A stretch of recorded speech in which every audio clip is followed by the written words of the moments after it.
Looking to earn rewards with Polkadot? I'll show you exactly how to stake DOT step by step.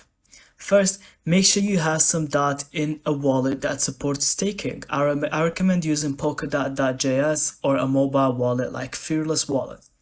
Next, open your wallet and navigate to the staking or nominating section. Here, you'll see options to nominate validators. These are nodes securing the network. Pick one for multiple reliable validators with good performance and low commission. This is crucial because your rewards depend on their uptime and reliability. Enter the amount of DOT you want to stake and confirm the nomination. Your funds will now be locked for the bonding period, but you'll start earning rewards right away. Finally, keep an eye on your rewards and remember, you can unbond anytime, though it takes around 28 days for the DOT to be released. And that's it. Thank you so much for watching. I hope you found this video helpful, and don't forget to leave us your thoughts in the comments.